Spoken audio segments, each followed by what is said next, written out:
Fala galera, beleza? Professor Luciano de Biologia trazendo um assunto bem bacana que é o assunto de ecologia, né? Retomando parte de pirâmides ecológicas, só que daí entendendo a nível de produtividade primária, produtividade secundária, de que maneira que ela se transfere entre os níveis de energia, né? Então com isso a gente vai relembrar esse conceito de fluxo de energia, tá? E também entender esses conceitos de produtividade, primária bruta, primária líquida, secundária bruta, secundária líquida e entender, discutir um modelo aí mais aceito de fluxo de energia, porque tem vários pontos que você vai entender agora que precisam ser revistos, né, para se tornar o mais fiel possível ali à situação. Vamos refletir primeiro aqui, gente. Como observado na aula anterior, matéria e energia percorrem caminhos interconectados no ecossistemas. Discuta com sua turma as seguintes questões. A água é um recurso renovável? Então, pense assim, ela é um recurso renovável, um recurso que você consome e a própria natureza devolve, repõe ali? Pense nos alimentos que você ingere. Você diria que eles são um recurso renovável? Então vamos pensar em questão de recursos renováveis, lembrando que os renováveis são aqueles que, como o próprio nome diz, se renovam automaticamente na natureza, tipo um fruto, por exemplo, né? Está se alimentando, está colhendo aquele fruto, mas a própria natureza vai produzir, né, ciclicamente isso aí novamente. A água, né? Mas existem coisas que são retiradas da natureza e não são possíveis de se renovar. São os recursos não renováveis. Conceito de produtividade e modelo de fluxo energético. Nessa aula vamos entender o que seria produtividade e o conceito daí desse modelinho energético ali. Já vamos entender certinho ali. Gente, produtividade. Será que toda a matéria orgânica, tá, que é produzida por um organismo autótrofo, lá no processo de fotossíntese, vamos pensar ali uma árvore, né, uma planta, realizando fotossíntese. Será que toda a matéria que ela produz, né, será disponibilizada igualmente na cadeia alimentar? Ou seja, ela produz 100% e transfere 100% para o próximo nível? A capacidade dos organismos de um nível trófico de aproveitar a energia recebida para produzir biomassa denomina-se produtividade. Você veja assim, a quantidade ali, o resultado final, né, de produto, né, produzido por ela, e disponibilizado para o próximo nível. Lembrando que as plantas também, os produtores, assim como os consumidores, têm o seu metabolismo, necessitam utilizar elementos. Então vamos aqui na sequência. Só que antes, eu vou trazer para vocês um exercício, para a gente dar uma lembrada em algumas coisas importantes para dar sequência ali no conceito. Um dos organismos dessa teia alimentar aqui, agora vamos falar em teia alimentar, ou seja, já está entrelaçado, não está linear mais como uma cadeia alimentar, tá? Esse organismo, um deles, obtém energia de produtores e consumidores juntos.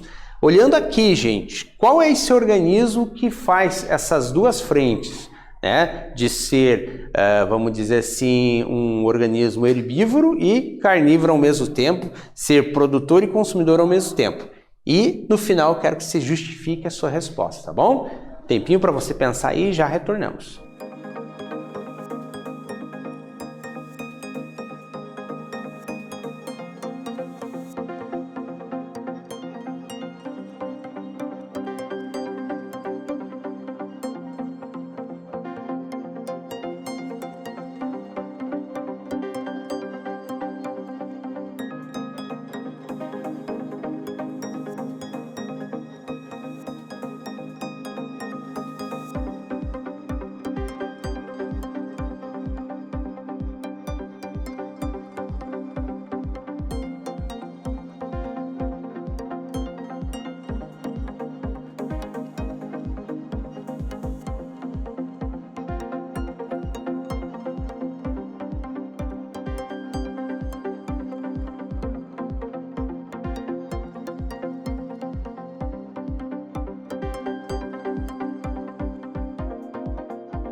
Então vamos lá, gente. Analisando aqui, ó, esse camarãozinho areia aqui, ó, ele se alimenta de um outro camarão. Veja que o sentido da seta sempre é de quem fornece energia para quem recebe, tá? Então quem está recebendo ali o camarão areia está recebendo a energia tanto das algas como desse outro camarãozinho aqui que serve de alimento para ele. Então o camarão areia é consumidor primário, que se alimenta das algas, e secundário ao mesmo tempo, tá? Ou seja, ele é carnívoro e herbívoro ao mesmo tempo. Então seria esse camarãozinho ali, tá bom? Beleza, gente. Então vamos ali novamente o conceito de produtividade. Vamos aprofundando agora a situação ali. Podemos expressar a produtividade de modo geral na forma de quilocalorias de biomassa produzido por metro quadrado por ano, né? Ou você pode utilizar em joules, quilojoules, você pode utilizar em vez de metro quadrado em centímetro quadrado, né? Enfim, você dimensiona ali o teu objeto de estudo. Mas basicamente produtividade é isso aqui, a quantidade dessa caloria passada. E aí nós vamos ter essa produtividade analisando a nível de produtores, ou seja, dos organismos lá que vão fazer a fotossíntese, vamos pensar assim, tá?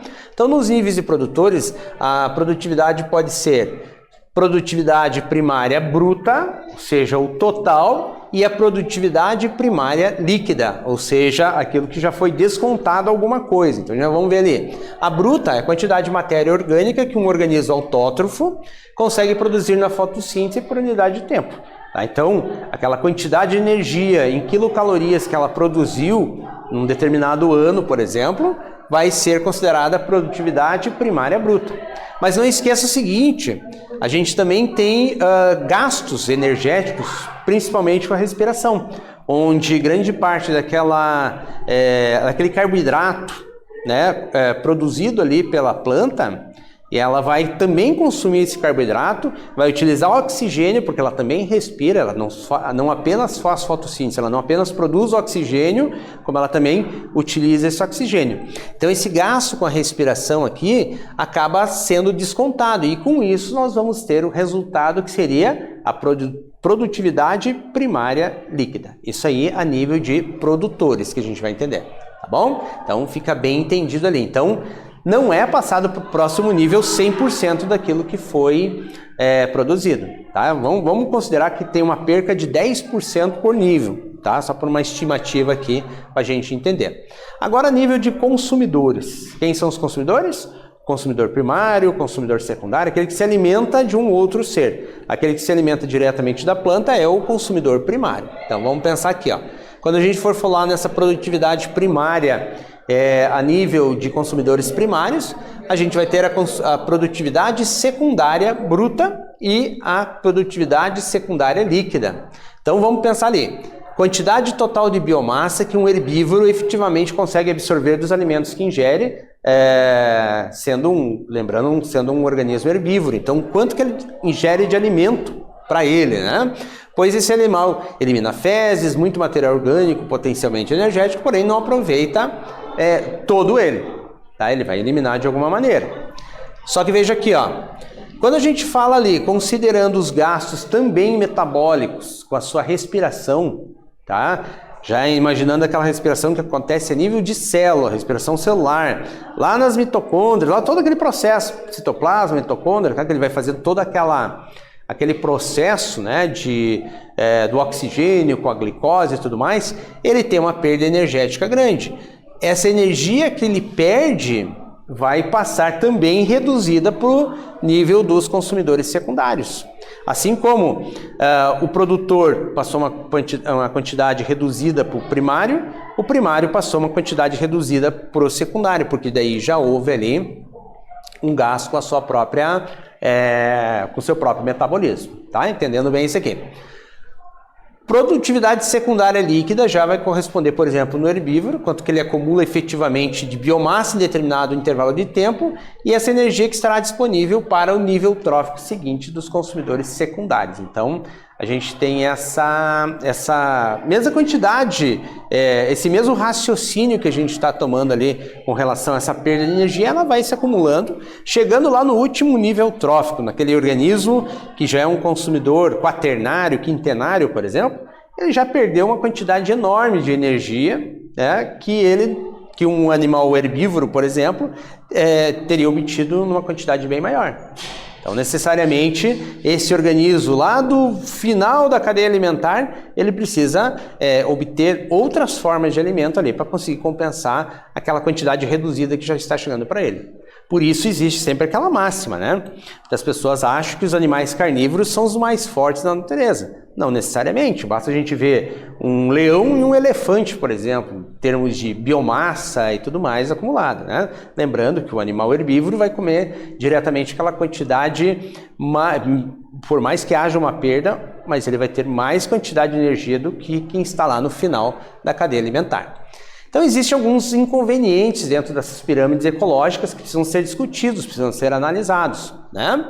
Então, apesar das pirâmides de energia representarem de modo satisfatório o fluxo de energia nos ecossistemas, elas têm 3 inconvenientes básicos que também são comuns em outras pirâmides ecológicas. Então vamos lá. Os decompositores, que são uma parcela importante do ecossistema, não são considerados ali, porque parte da energia total disponível naquele ambiente, naquele ecossistema, tá? Naquela comunidade em si, muita parte daquilo é utilizada pelos decompositores. Lembrando que um organismo não precisa morrer para ser decomposto. Partes dele já vão sendo decompostas no processo. Então isso não é considerado. A matéria orgânica armazenada, que é matéria não utilizada e não decomposta, também interfere. Existe matéria que não sofreu nenhum tipo de ação, ok? E também a importação de matéria orgânica de outros ecossistemas, tá? Que vem de outros ecossistemas. Por exemplo, aqui, o que nós temos, né? A interação entre o ecossistema aquático e o ecossistema terrestre ali. Então existe uma importação e exportação de elementos de energia entre esses ecossistemas, eles interagem entre si, tá? Então isso aí também não é considerado. Então existem propostas que podem nos trazer ali alguma solução. Mas vamos a um segundo exercício aqui, gente, para a gente dar essa amarrada boa aí no assunto, tá? Estudos do fluxo de energia em ecossistemas demonstram que a alta produtividade nos manguezais está diretamente relacionada com as taxas de produção primária líquida e com a rapidez da reciclagem dos nutrientes ali envolvidos. Como exemplo de seres vivos encontrados nesse ambiente, temos aves, caranguejos, insetos, peixes, algas, né, que compõem esse tipo de comunidade. Dados os grupos de seres vivos, né, citados ali, qual deles contribui diretamente para a manutenção dessa produtividade no referido ecossistema? Eu peço que você responda isso e explique para nós, tá? Já voltamos.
Então vamos pensar ali, pessoal.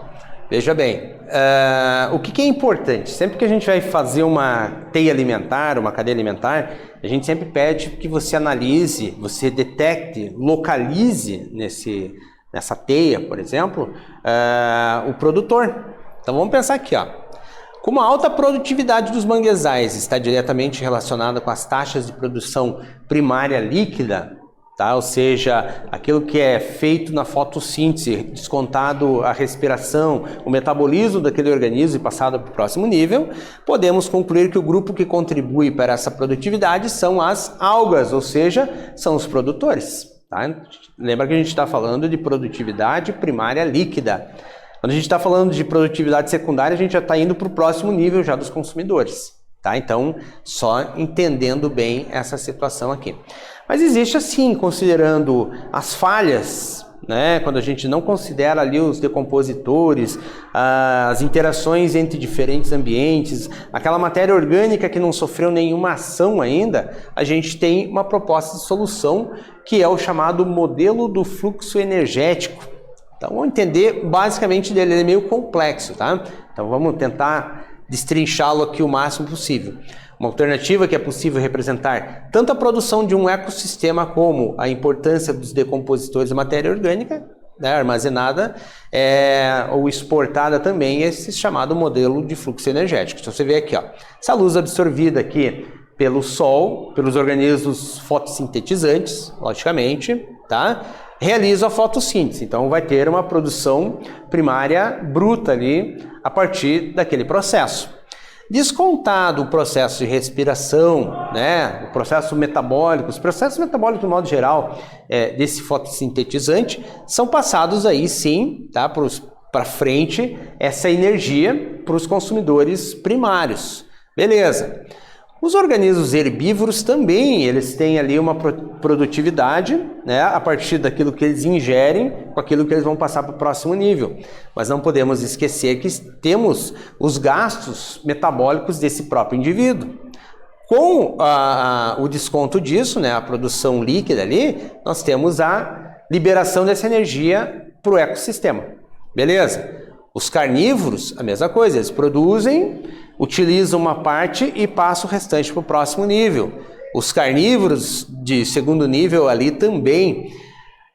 Vamos lembrar daí, né, de todo esse processo que existe a ação dos decompositores nesse fluxo todo ali. Tá? Os decompositores reciclam, devolvem grande parte dessa energia acumulada, né, na forma de moléculas. Tá? Lembrando que esses decompositores são fungos e bactérias que fazem esse processo, e é devolvido ali toda esse resultado ali para o ecossistema, aí formando, né, fluxos de energia, daí sim a gente pode considerar aí um pouco mais fiel. Claro, aqui tem números, quantidades de energia acumuladas e transferidas, tá?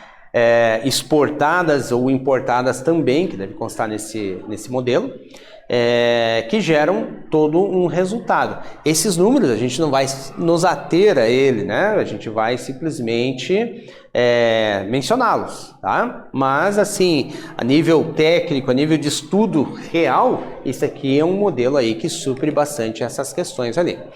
Galera, nessa aula o que nós vimos, o que nós aprofundamos? O conceito daquilo que é produtividade. E também demos essa olhadinha, essa pincelada no que a gente chama de modelo de fluxo de energia ou de fluxo energético, bem como os tipos de produtividade de uma pirâmide ecológica, né? Então, são assuntos importantes. Confunde um pouquinho, então eu sugiro que você faça anotações. Pegue lá do próprio livro didático, veja lá a produtividade primária líquida, bruta, secundária bruta e líquida, né? E assim vai fazendo esses esquemas. Tenta refazer aquele modelo do fluxo energético para tentar assimilar melhor. Porque vamos que caia lá no seu Enem, no seu vestibular, qualquer outro concurso, ou mesmo na escola, caia assim um gráfico desse e peça para você tirar informações a partir dali, tá? Então você vai ter que dominar essa questão, tá bom? Galera, espero muito que vocês tenham gostado desse assunto, tá? Dá para você, né, discuti-lo várias vezes aí com o seu colega e professor, e até uma próxima. Valeu, gente. Tchau, tchau.